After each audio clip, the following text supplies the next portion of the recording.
नमस्कार साथियों। जब भी किसी बड़े शहर में कोई हादसा होता है तो सबसे पहले सरकारें एक्टिव हो जाती हैं और दोषियों को पकड़ने के लिए आदेश दे देती हैं।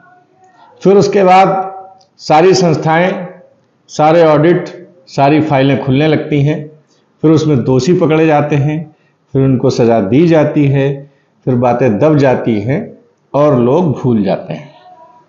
तो आप लोग सोच रहे होंगे मैं ऐसा क्यों कह रहा हूँ। जी हाँ, देश का दूसरा पीजीआई एक चंडीगढ़ में है, एक लखनऊ में है।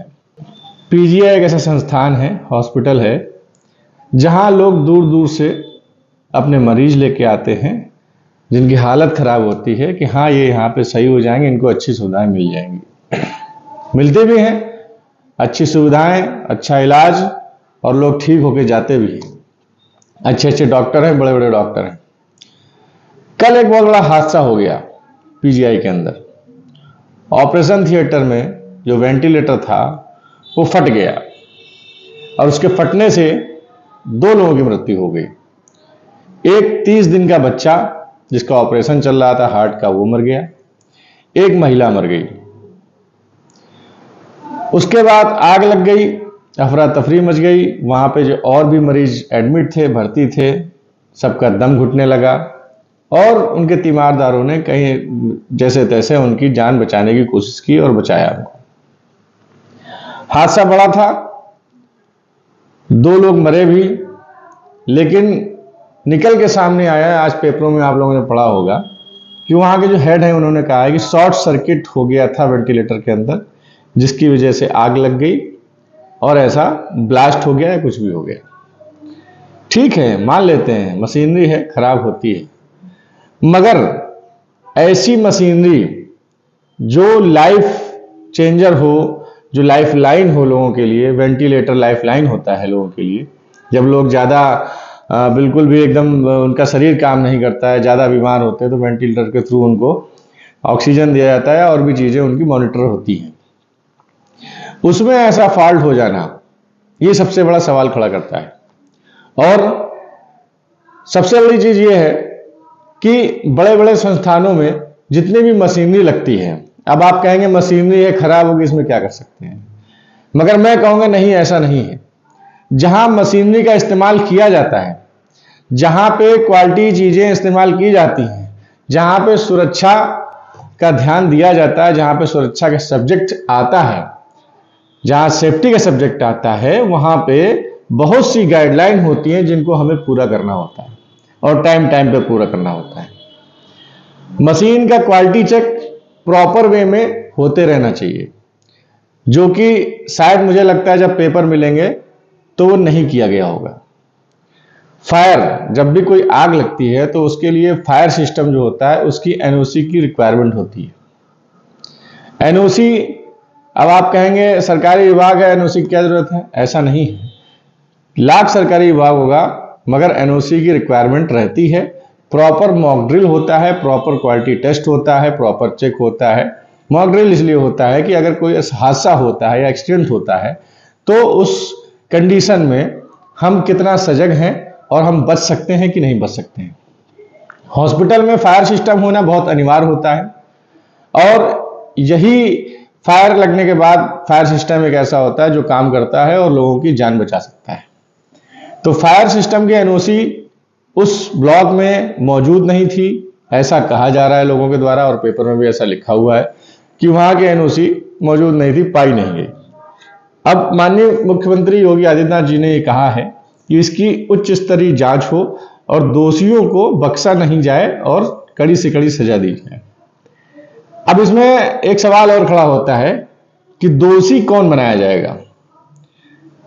हकीकत तो यह है कि दोषी वहां का प्रशासन टॉप टू बॉटम सारा होगा, जिसकी ये जिम्मेदारी बनती है कि हमने फाइलें प्रॉपर मेंटेन की हैं या नहीं, प्रॉपर ऑडिट किया है या नहीं, प्रॉपर चेक, क्वालिटी चेक किया है या नहीं, या ऑडिट करवाया या नहीं। तो टॉप मोस्ट लेवल पे, जो एमडी लेवल पे जो हमारा डॉक्टर बैठा होगा, जो हमारा अधिकारी बैठा होगा, उसकी पूरी पूरी जिम्मेदारी बनती है, नैतिक जिम्मेदारी बनती है, और उसे इन सभी जिम्मेदारियों का जिम्मा लेना चाहिए, इन सभी हादसों का। और उसको, मुझे लगता है अगर उसके अंदर मानवता है जरा सी भी, तो उसे इस्तीफा देना चाहिए और जो भी सजा मिले उसको मिलनी चाहिए सबसे पहले। क्योंकि जो मुखिया होता है, अगर कहीं कोई गलती या कोई मिस्टेक होती है किसी से, तो सबसे पहले मुखिया की तरफ लोग उंगली उठाते हैं। जैसे कहीं कोई घोटाला हो गया, ये हो गया, वो हो गया, तो फिर लोग, आप लोग करते हैं ना, हम लोग करते हैं कि हाँ जुलूस निकालेंगे, पुतला फूकेंगे, मुख्यमंत्री इस्तीफा दो, प्रधानमंत्री इस्तीफा दो, देश नहीं चला पा रहे हैं, करता कोई और है, भरता कोई और है। तो ऐसे ही पीजीआई के अंदर भी जिम्मेदारी वहां के डायरेक्टर को लेनी चाहिए और उनको ये चीज देखनी चाहिए कि ये हादसा हुआ तो कैसे हुआ और अपनी गलती एक्सेप्ट करनी चाहिए। दूसरी बात, जो फायर ऑडिट होगा या सेफ्टी ऑडिट होगा, सेफ्टी ऑडिट कैसे करना चाहिए और प्रॉपर सेफ्टी ऑडिट हुआ है कि नहीं हुआ है, हर 6 महीने में या महीने भर में या साल भर में जो भी सेफ्टी ऑडिट होता है वो प्रॉपर हुआ है कि नहीं हुआ, वो अभी तक पता नहीं चल पाया है। ये भी एक देखने वाली बात है। अब मैं आपसे ये कहना चाहूंगा, ये तो पीजीआई था, सबसे बड़ा संस्थान था। लखनऊ में यह हालत है कि बड़े बड़े हॉस्पिटल जो अपने आप को सुपर स्पेशलिटी हॉस्पिटल लिखते हैं, लगाते हैं, बहुत से नामी ग्रामी हॉस्पिटल हैं, बहुत बड़े बड़े लोगों के हैं, उसमें कई नेताओं की फंडिंग भी है, हाथ भी है, बड़े बड़े बिजनेसमैन हैं, बड़े बड़े डॉक्टर्स हैं। उन हॉस्पिटल्स में भी हमको proper fire system, fire staircase, fire exit नहीं मिलेगा अगर जांच की जाए। मैं आपको अपने शॉर्ट के माध्यम से, फोटोज़ के माध्यम से ऐसे बहुत से हॉस्पिटल दिखाने वाला हूं और दिखाऊंगा भी आगे आने वाले एपिसोड में कि हाँ, कि सेफ्टी मेजर्स फुलफिल किए हैं कि नहीं किए। अगर फुलफिल नहीं किए हैं तो इनको लाइसेंस कैसे मिल गया, इनको एनओसी कैसे मिल गई फायर की। तो कहीं ना कहीं भ्रष्ट तंत्र जीवित है और खा रहा है लोगों को, लोगों का पैसा खा रहा है और पैसा खा के हमको, आपको बेवकूफ़ बनाया जा रहा है और हम लोग बन भी रहे हैं।